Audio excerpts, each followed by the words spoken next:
The Xiaomi Redmi Note 10 Pro is one of the best phones anyone can recommend for its price, but how has it fared over a long period of use? This is the Redmi Note 10 Pro 4 months later. What up guys, Izzy here and welcome to the channel. So the Redmi Note 10 Pro. It is no surprise that this is one of the most recommended phones for around the price of $350. If you follow this channel from when I first reviewed the Note 10 Pro, you've probably already seen it go up against lots of devices. The likes of the Samsung Galaxy A52, Tecno Camon 17, the Redmi Note 10s and even the Poco F3. I'll leave links to these videos in the description. Having it go up in comparison against a lot of devices only goes to show you that the Redmi Note 10 Pro is pretty much the phone to beat. But it is not a perfect device. I've had it for about 4 months and it has seen some software updates, bringing stability and bugs alike. Before we go into the details, I should mention, if you intend to purchase the Redmi Note 10 Pro, you can support the channel by using my affiliate links in the description. Now, the details. I'll start first with the bugs I have encountered in my period of use. The Redmi Note 10 Pro launched with MIUI 12, but it has since been updated to 12.5. I'm currently on version 12.5.4 and I think 12.5.6 is currently rolling out. In my initial review, I complained about poor alignment in the notification UI, but that has been fixed with one of the software updates. One thing that has not been fixed though is the device still heating up while gaming. That still happens. While the Redmi Note 10 Pro is able to handle high graphics titles, barely 5 minutes into gaming the device starts to heat up and it can become uncomfortable to hold. Another bug I have encountered is with using the hotspots. It just cannot be detected by other devices. Sometimes I have to connect to the hotspot via barcode scanning. I'm not the only one that has experienced this problem and it was not there at the start. With the MIUI 12.5.4 update, I've also experienced the device freezing on 2 occasions, precisely the system launcher not responding. This has not happened in a while though. Compared to other devices running on MIUI, I'll have to say Poco's version of MIUI feels a lot more stable. This is from my experience using the Poco F3 and the M3 Pro. That is all for issues as far as I can remember. Feel free to comment if you have experienced any of these problems or anything different. Now, the issues I mentioned do not in any way make the user experience with this device bad. As a matter of fact, they can mostly be ignored depending on how you use your device. The Redmi Note 10 Pro remains the device I highly recommend for its price. Its build quality and design are great. My favorite color remains this glacier blue with that frost finish which is smudge resistant. I think the black has a glossy finish, not sure about the bronze. The Redmi Note 10 Pro having Gorilla Glass 5 on its display and rear means you might want to always have a case on it, unless you are very careful with your devices, because even if it is Gorilla Glass 5, it is still glass and glass breaks when you drop it.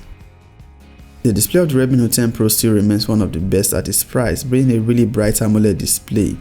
The center hole punch camera cutout is small and not distracting. It is still a pretty good display for consuming media.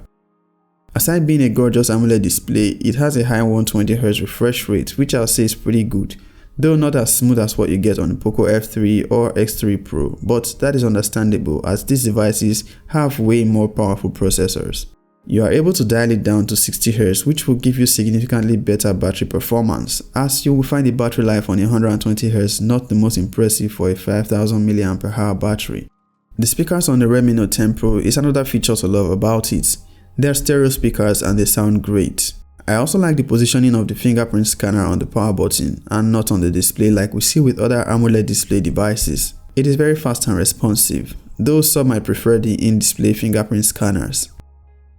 As far as overall performance go, I'll say the Redmi Note 10 Pro is pretty balanced. With the Snapdragon 732G, 6 or 8GB of RAM and the 128GB of storage, it has proven capable to handle whatever you throw at it. For those that are into mobile filmmaking and editing, the Redmi Note 10 Pro is quite capable, either as your filmmaking device or as your editing device. If it is something you're considering, you can find all the assistance you need on Skillshare. Yes, Skillshare is today's video sponsor, and using my link you can get 1 month free premium access. Skillshare is an online learning platform which provides you with amazing opportunities to learn and develop any skill you want, be it freelancing, graphic design, writing, filmmaking or video editing, and lots more. And speaking of video editing, you can do that with your smartphone, and Skillshare has classes to guide you. This video editing class by Heather is one I recommend you check out as it outlines how to edit videos on your smartphone from start to finish using KineMaster. One of the good things about Skillshare is that it's easily accessible and it's also available on mobile. You can even download your classes for offline access. It is a suitable learning platform for both beginners and pros. You will always find new and updated classes on Skillshare, and it is also ad-free, so you learn without distractions. Skillshare is affordable, but the first 1,000 of my subscribers to use the link in my description will get 1 month free access to Skillshare Premium, so you can give it a trial. Now back to the Redmi Note 10 Pro. I may have complained earlier of 1 or 2 bugs or lags with MIUI, but you have to give credit to Xiaomi for the swift software updates. This device has received lots of software updates since I purchased it. Still speaking on software, Android 12 will certainly come to the Redmi Note 10 Pro, but we have no idea how soon, or if it is coming this year, especially seeing that its predecessor, the Note 9 Pro, only started getting Android 11 in June. Safe to say Xiaomi is not the fastest when it comes to major Android version upgrades, but fingers still crossed. When it comes to gaming, the Redmi Note 10 Pro is decent, but this is not a gaming device, nor is it the best device for gaming at this price point. But aside the heating, it can handle the likes of Call of Duty or PUBG Mobile quite comfortably. It has the Adreno 618 for its GPU. The camera performance is one area where the Redmi Note 10 Pro has seen significant improvements over time, particularly its selfie cameras. The image processing is better compared to what we had from the start. The selfies are not as soft as they used to appear, they now look sharper both on normal and portrait modes. Its rear cameras still do a pretty good job. Its photos have good dynamic range. These are some of the photos I've captured over time with the Redmi Note 10 Pro. Do let me know in the comments what you rate its camera on a scale of 1 to 10.